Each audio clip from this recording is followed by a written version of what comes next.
a brief live update with everybody. So we've been here, me and my dad have been here for the last, 6 hours? Well, I've been here for 6 hours. He's been here for about 8 hours or something.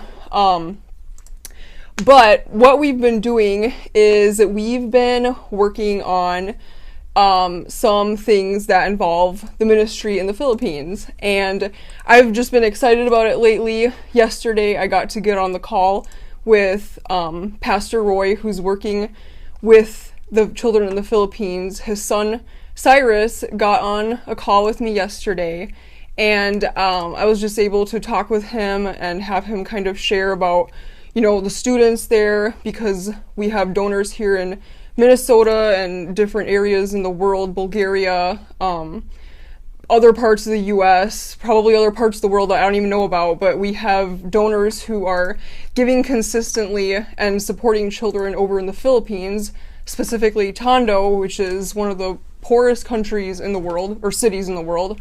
And so it was just different for me to be able to get on with Cyrus and talk with him and hear from him about the students and what's going on with their lives and stuff. And we got an email put together, sent it out to all our donors. And so for the last 6 hours, we've been here at the Historic Wesley Center in Minneapolis, just working through different logistical stuff, working on compiling a database of donors and how we're going to go forward with emailing them, contacting them.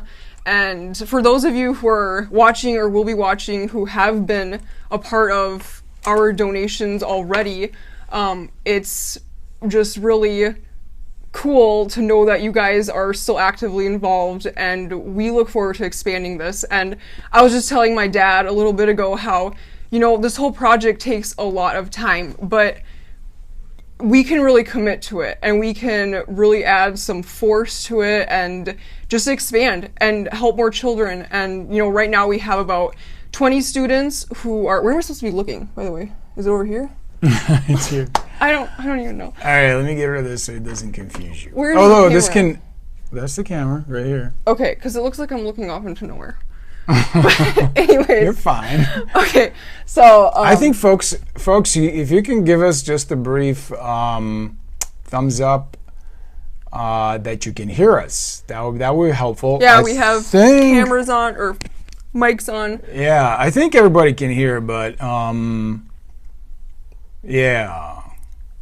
Anyways, so if you can hear, that's great. If not, sorry. But anyways, so yeah, we've just been busy for the last couple hours working on that, and I was excited about it. I wanted to get on and share it with whoever is listening, whoever is out there listening, because if you have been looking for, something maybe you want to give towards, this is honestly a really good opportunity to give towards students in a very poor country who don't have a chance for education. Everything is Fonzie. Okay.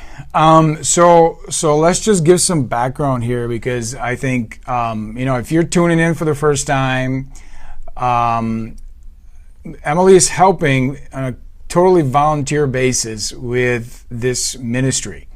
And it's a 501c3, so all donations are tax deductible. And, what happens is if you're in the United States, and you give to Threefold Christian Alliance, and you can find us on the web at threefold.life. That's right. We got one of them fancy emails that are on the cutting edge. We're way past the .coms and the .orgs and the .nets. So we're fancy and geeky. But if you go to threefold.life, you can find out more about it. In the upper, on the top menu, there's it says Tondo. And Tondo, because I've been there. Emily is planning on coming next year, right? Yes. Yeah. So Emily has got herself all pumped up about going next year. And if you want to go to a really cool and wild place, it doesn't get wilder than Manila Tondo in the Philippines. Let me explain to you what Tondo is. Tondo basically is one of the most densely populated areas in the world. It is officially one of the poorest. We're talking about extreme poverty now, okay?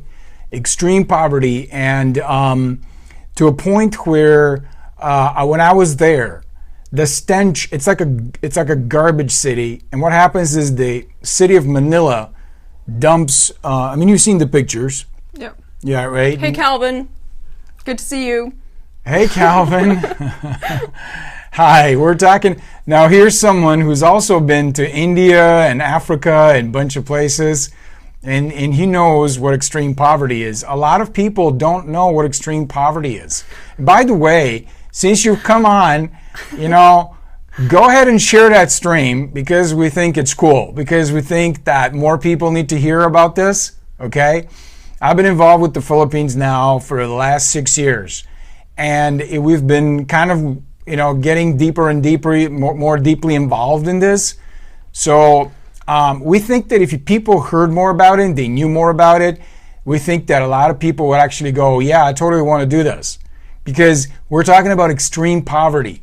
And what that means is sometimes, I don't know, how big do you think this room is? Just eyeballing it, like, what are you thinking? I don't know, 20 by 15? Okay, 20 by 15 feet, okay? In Tondo, thanks, Calvin. Thanks for sharing. Everybody on the stream, go ahead and share it. Or if you're watching the replay, go ahead and share anyways, okay? So 15 by 20 feet, okay? You know how many people are going to live in this room if that was Tondo? Seriously, without exaggeration, you're probably looking at 10 people. I've seen it. I've seen it, folks. And what happens is that little children grow up in, Manila, the city of Manila comes and brings their garbage. And these people are scavengers. They scavenge through the heaps of trash, and they basically sort it out. And they sort out glass from cardboards and that sort of stuff. And then they resell it. And they make about, a family of 4, 5, or 6 or whatever, they make about $100 a month. That's not a whole lot of money. 120 maybe. And I've asked them specifically. I've asked around a lot of people. And what happens is that when little children are born, 600,000 people live in this area. 600,000 people, and I believe it's like 8 blocks. Okay? Now, when you go to our website, threefold.life, just write it down. We're going to put it on the memo later on, but threefold.life. We work with people in Indonesia. We work with people in Manila, in the Philippines. Hey, Pam. Good to see you. Hi, Pam.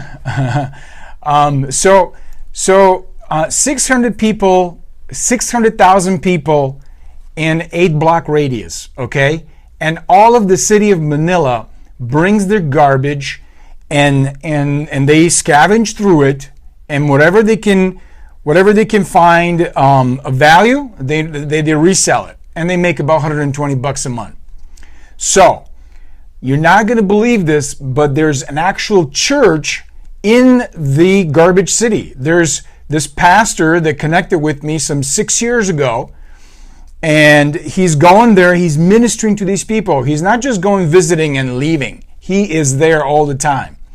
And what he's doing is working with the parents, for the parents to release the kids to go to school, because the only way out for these kids out of this poverty is to go to school. And that's what we're talking about. We're talking about student sponsorship. Yeah. So you've been on it. You've been doing it for like a couple of years now or so? Yeah, I got involved. Chris Hines, one of our family friends, got involved with the Philippines several years ago because their family adopted children from there. And so Chris got involved with Pastor Roy, and he got our family involved with being donors. And I've been sponsoring a girl there for 2 years now. So, and I've been receiving pictures of her. She's growing. Pastor Roy just sent me a picture last week, and it's just incredible. And I mean, it's touching. And like when we go next year, I can't wait to meet her. It's going to be awesome. So this is what we're about right now. We're about helping those students and just providing them something that is difficult to So it's like obtain 40 over bucks there. a month, 40 bucks a month, and this is what happens. $40, think about that. The family of 5 or 6 makes 120.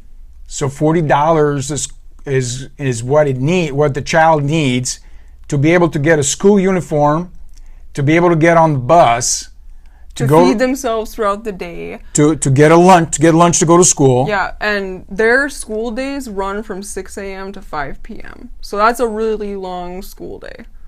Right. And so basically the $40 is not to take care of the family. They're scavengers. But the mom and the dad let go of the kid. Now you need to understand, these kids begin to scavenge. I saw kids that are 4 or 5 and they're going through the rubble. So already at 5, 6, 7, they're scavenging, they're growing up scavenging, and they basically become like labor force. They're helping the family economy. So now for a parent to lose that, to let their child go to school, basically he's saying They're letting go of an income. they're letting go of an income. They're letting go of potentially someone who's helping them bring more money. And even though some of them realize, my kid is destined to live here, they need to survive. So they keep the kids scavenging to help with income. But if we go there and we say, look, if you let the kid go, there's $35. There's no skin off your nose. You don't have to buy the books. You don't have to buy, because education is free, but in reality, the child doesn't have the money for school books, a uniform, or transportation, or to get to school, basically. So for 40 bucks a month, we give this kid, and so it's Christian kids. These kids are their parents are Christians, and these kids are Christians. And basically what you're saying is, hey, I'm helping a Christian child from the slum city to break systemic poverty, go get education, and we now can see some of these kids graduating. Yeah, we have kids who are graduating high school. We even have kids who have transitioned into college, and they're getting their jobs degrees. They're getting jobs, and honestly, that's kind of what is going to be breaking that poverty cycle in Tondo, is going to be education. And I mean, I'm a student, and I know what it's like to have to foot the bill, and it's like, it's incredible to be helping them. So we're just So Emily jumped on board when I took over this work the beginning of this year, sometime in March, and we moved the ministry from Pennsylvania to Minnesota. Hey Amanda, good to see you. So you need to understand, this was Emily's idea. She's like, hey, let's jump on Facebook and do this together. Yeah, we've been here for the last 6 hours, and I was like, why don't we just get on Facebook and update what's been going on in our lives? 6 hours. 6 hours going through student records and donor records and, getting everybody like organized so we can start. We've lost donors. The reality is we've lost donors because this whole transition from Pennsylvania to Minnesota, we've lost people. So now you can jump on board, contact Emily. I mean, you guys, this is on Emily's profile, but contact her or contact me if you're in. 40 bucks a month. Okay, it's $40 bucks, okay? But it helps a kid to get out of that slum city and go get education, and you can follow that child. We can't promise that, but Pastor Roy will do his best to take a picture and get you the child's name, and periodically, maybe once or twice a year. I don't know how many times have you gotten updates. Once a year, about once a year probably, you get an update, right? Life is not easy. And so it's not really easy for them to go around taking pictures of everybody and sending out emails. They're fighting for survival every day. So, but if you wanted to join us in this whole endeavor, feel free to contact Emily. She'll set you up. And we've been doing this for 3-4 years now, and it's really fun to see the kids growing up and to see a child that could have been destined to spend the rest of their life in the slums. Somehow we've intervened and we've helped them go to school, and now they're putting on school uniforms and they're going out, they're getting their own jobs and they're getting out of that place. So that's all there is. Emily's helping on a volunteer basis. I'm not getting a salary out of this. We're a small operation, but frankly, it's like whatever you give us, we just basically forward it to the Philippines. There's no admin cost involved or anything like that. It's your donation, less PayPal fees and bank wire fees. That's pretty much it. Okay, so that's it. Anything else? That's it. That's it. That's our update for tonight. That's our update. So thanks for those who watched and for those who will watch, and share it if you like it. Yeah. Pretty much it. Yeah, share it, and you never know. If this touches your heart, we can send you some pictures. We have videos just for you to meet the kids. See the kids and see where they live. It's pretty hard. And for those of you that are the bravest of the souls that are watching us, think about joining us next year to go to the Philippines. Maybe. Yeah. Who knows? That'd be fun. All right. Alrighty. We are out. Have a good night, everybody. Have a good one. Bye.